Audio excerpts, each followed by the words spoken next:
Olá, amigos do nosso estudo da mediunidade. Tudo bem com vocês? Desejo que sim. Hoje daremos continuidade ao nosso estudo da obra Nos Bastidores da Obsessão, com o capítulo 7º, que fala sobre apontamentos novos. Eu gostaria de ressaltar que esse capítulo ele é bem oportuno para trazer alguns esclarecimentos para nós de como o complexo obsessivo ele traz várias nuances no sentido de que nós sempre acreditamos que ao irmos nos atender numa casa espírita, ao irmos participar de uma reunião mediúnica ou de sermos atendidos através de uma reunião mediúnica, de sermos atendidos também através do sono físico pelos benfeitores espirituais, nós estaremos assim já extirpando um processo obsessivo.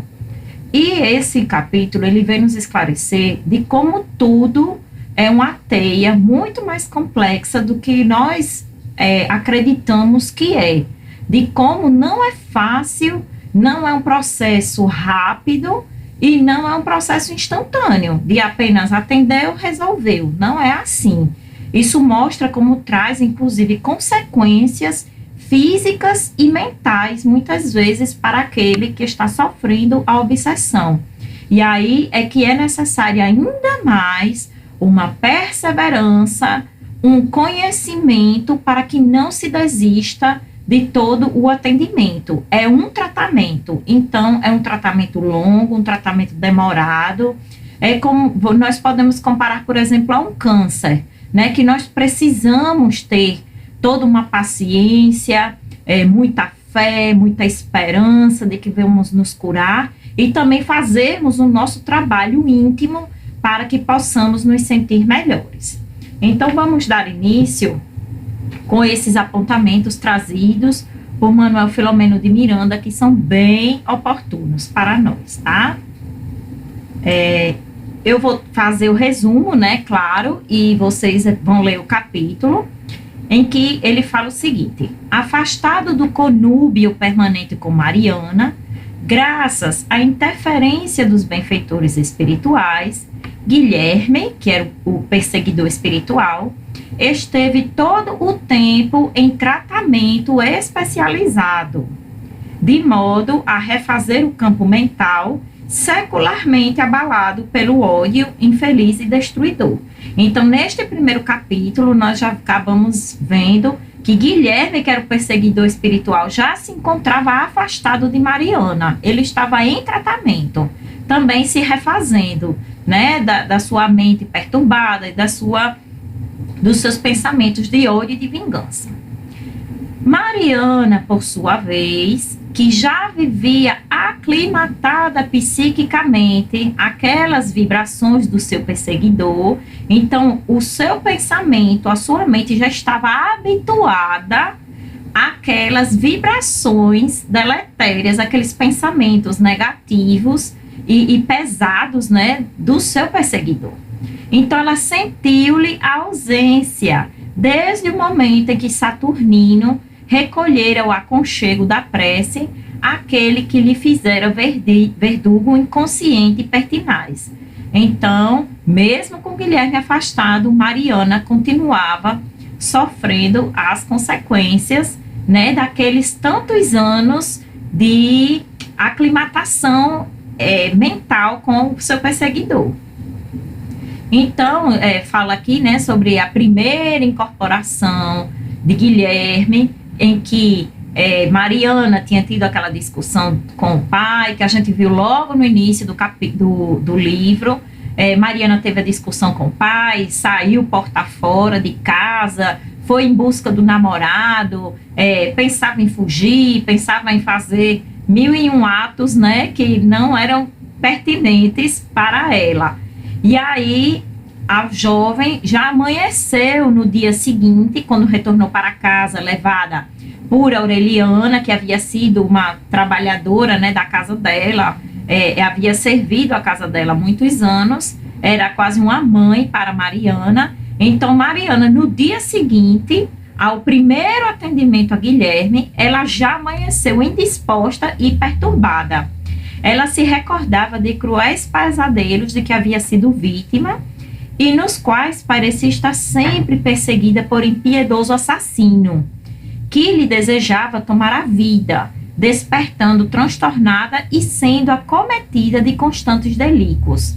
Então, Mariana, ela começou aí já a sofrer, né, algumas sequelas, se podemos dizer assim, do início do afastamento do seu perseguidor espiritual. E aí, a dona Rosa, né, que é a mãe, e a Amália, que era a irmã, se desdobravam né, em atendimento a Mariana, e o Mateus, como sempre, indiferente, que era o pai, né, que também estava envolvido na trama, né, então se mantinha apático, distante, enfim. Ao entardecer, como Mariana continuasse em doloroso desconcerto emocional, por alvitre de Amália, foi chamado um médico relacionado com a família, que após lhe aplicar um sedativo, recomendou um repouso e confidenciou à mãe a sua opinião de que a jovem estava com crise histérica, da qual poderia sair mentalmente perturbada, né? Então, devido a todo o choque que ela sofreu, ela estaria perturbada mentalmente, que não deixa de ser uma verdade, né? Porque começou a ser retirado todo esse lhame, né? Todo esse elo mental, energético, ao qual ela já estava habituada. Aí a gente pode até se recordar um pouco do passe, do processo do passe. Por que é que os espíritos superiores, os benfeitores espirituais, eles se utilizam de um médium passista para aplicar os fluidos salutares para aquele paciente, né? Por que é que os espíritos não aplicam diretamente o passe? Porque aquele que está habituado, né, ao fluido animalizado, a um fluido com um teor de materialidade, que é o que faz parte de todos nós, meros encarnados, esse fluido ele precisa sofrer sim uma transformação e até mesmo um pouco de adensamento e animalização para que seja realmente bem assimilado pelo encarnado, pelo paciente encarnado.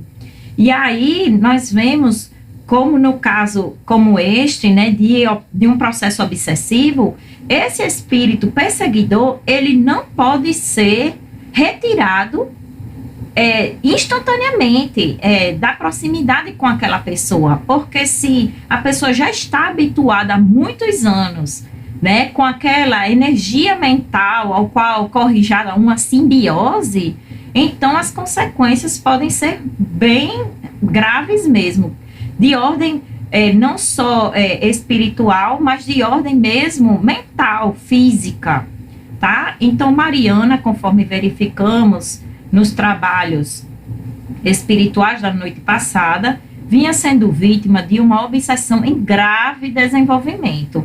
Obviamente, de acordo com o grau, né, de gravidade da obsessão, é que o processo ele ocorre de uma forma mais lenta ou mais rápida, né, esse desprendimento. Vinculada pelo passado culposo a atormentado companheiro que se lhe transformou em adversário vingador, ela absorveu durante alguns anos as energias deletérias em que se via envolvida, criando um condicionamento psíquico que, embora desgastando o seu organismo, lhe servia também e simultaneamente de sustentação, porque era o seu meio ambiente já. Libertada da constrição perturbadora, conforme acompanhamos durante os trabalhos desobsessivos, ressente-se e padece as consequências da falta dos fluidos pesados. Vejam só, gente. Então, é como alguém que, ambientado a uma região de ar viciado, repentinamente fosse trasladado para um planalto de ar rarefeito e puro, o que lhe produziria natural sensação de mal-estar, asfixia e tortura. Olha só.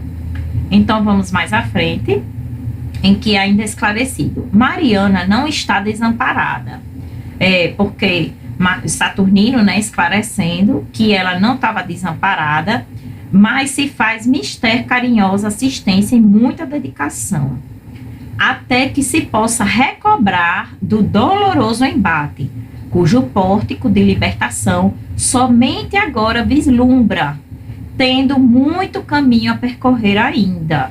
Ou seja, isso demonstra como é um processo, né, demorado e se deve ter paciência e perseverança.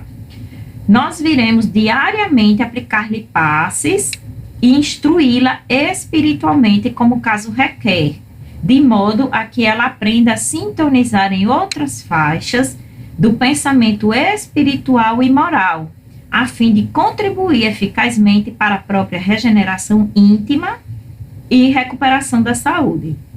Então, a gente está vendo, né, de como realmente é necessário que seja feito um atendimento continuado para que a pessoa possa aos poucos ir realmente se deslindando daqueles liames pesados e ir assimilando novas energias e novos fluidos.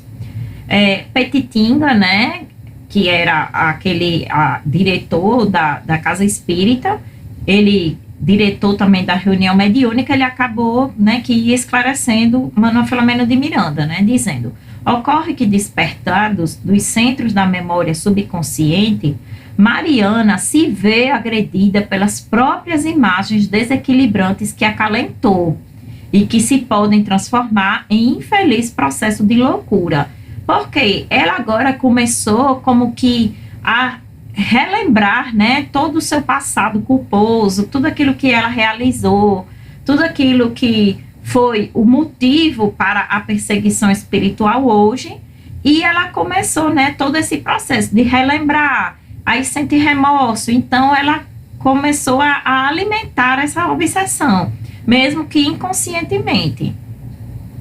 O enfermo mental, classificado em qualquer nomenclatura, ele é um espírito perseguido em si mesmo. Ou seja, ela agora está sofrendo com a auto-obsessão. Mesmo que o espírito ele tenha sido afastado, ela agora está sofrendo todo esse processo de remorso e de lembrança do passado culposo. Então, ele é um espírito perseguido em si mesmo, que é fugitivo das leis divinas, refugiando-se numa organização psíquica que lhe não resiste aos caprichos e se desborda em alucinações até a alienação total. Então, é como se a pessoa voltasse ao passado e vem para o presente, né? Então, fica nesse vai e vem. Muitas recordações infelizes de existências passadas podem repentinamente assomar a consciência atual, libertados dos depósitos da subconsciência, criando estados patológicos muito complexos.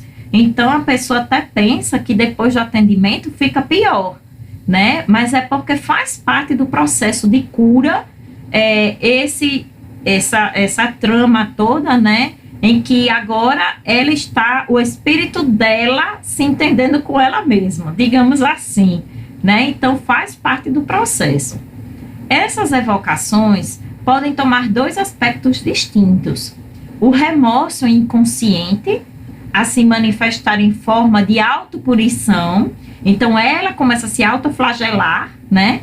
Como buscando reparar o mal praticado, e a recordação tormentosa, persistente, em que gera distonia da razão, o desequilíbrio do discernimento. O que, no caso de Mariana, a segunda, né, que é essa recordação tormentosa, é a hipótese que melhor se lhe ajusta. Então, ocorreu todo esse esclarecimento, que eu sugiro que vocês leiam todo o restante. E aí diz, eles foram, né, para o local de transporte para tomar condução, e aí diz: desde então, diariamente visitávamos a paciente, que lenta, porém seguramente, dava mostras de recomposição íntima.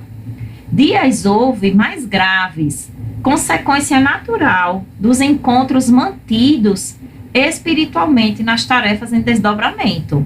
e de que ela não se dava conta ao retomar a lucidez orgânica. Então, fica, né, esses dias melhores, aí piora um pouco, depois melhora de novo, até, né, até que se recomponha realmente. Petitinga, inteirado do processo de obsessão, conforme prosseguiam os serviços espirituais nas diversas reuniões, especialmente convocadas por Saturnino para tal mistério, quando estávamos nós próprios, auxiliava a enferma, esclarecia, ministrava passes, orava, conclamava, otimista aos serviços da esperança e do amor.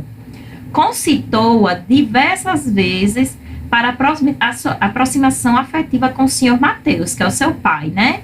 Que sempre reservado, apresentava já alguns sintomas característicos da psicose senil. Ou seja, começou, né, a partir da idade se avançando, começou a apresentar várias manias, né? Ele que também estava menos azorragado pelas tenazes de Guilherme, ora em tratamento. Então, todos eles foram, né, sofrendo um pouco essas consequências.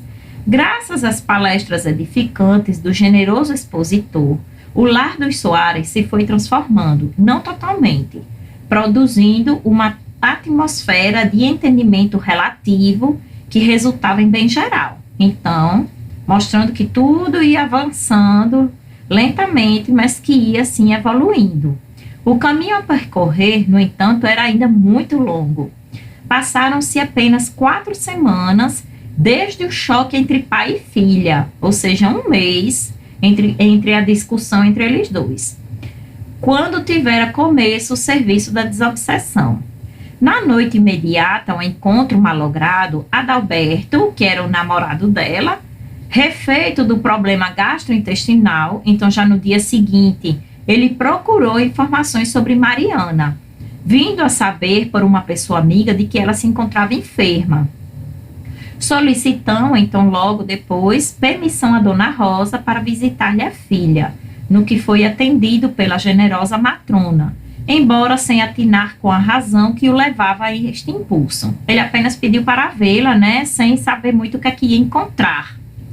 Sem compreender o que ocorrera, Adalberto não pôde ocultar a singular surpresa que o acolheu quando visitou Mariana. Desfeita, sem vitalidade, a jovem causou-lhe imediata compaixão. Fitando-a em silêncio, repassou pela mente, pouco afeita a cogitações mais elevadas, os planos que animara até quase as vésperas, deixando-se arrastar por abençoado arrependimento. Então ele viu, poxa, eu tinha tantas más intenções com relação a ela, e agora vendo-a naquela situação, ele até teve um arrependimento, né, do que é que ele estava pretendendo fazer, e agora viu que como ela era frágil, né, vendo que a sua quase vítima, indefesa, quase desfalecida, um sentimento novo de afeição começou a brotar no seu espírito. Compreendendo a necessidade de imprimir diferente rumo às suas atitudes. A vida física, junto ao leito da namorada, lhe parecia tão rápida e enganosa, né? Ele mesmo não estava apostando na relação, ele queria apenas aproveitar, né? E deixar para lá depois. Agradecia a Deus, sem palavras, a enfermidade que o impossibilitara de ter ido ao encontro com a jovem, sem entender de como tudo fora estabelecido pelos emissários do bem, que foram, né, os benfeitores espirituais que acabaram fazendo com que ele tivesse esse problema gastrointestinal e não se encontrasse com ela. Quem não lembra, voltem, né, ao capítulo para reler. A partir daquela noite, passou a visitá-la com regularidade, sob a aquiescência materna, e depois, por curiosidade e para ser gentil, acompanhou-a às dissertações espíritas, revelando-se assim um admirador entusiasta do espiritismo e de Petitinga, que sempre lhe conquistara, né, que lhe conquistou imediatamente a amizade. Quando se encerravam as exposições doutrinárias, invariavelmente Adalberto se acercava do venerando evangelizador. Ele apresentava em forma de perguntas inteligentes alguns problemas que o afligiam intimamente, ou relacionava os informes espíritas com os fatos e angústias humanas, os dramas sociais, as enfermidades irreversíveis, nas quais milhões de seres se debatem e se desesperam, e para os quais a ciência médica, na grande maioria dos casos, se apresenta impotente. Vejamos, gente, que oportunidade abençoada foi essa. Então, a namorada que adoeceu e que ele teve a oportunidade também de se melhorar intimamente a partir do esclarecimento. Então, ele foi muito inteligente, né, no sentido de pegar essas informações e utilizá-las para ele próprio e para fazer, né, os links com a vida em si e com todas as ocorrências da vida.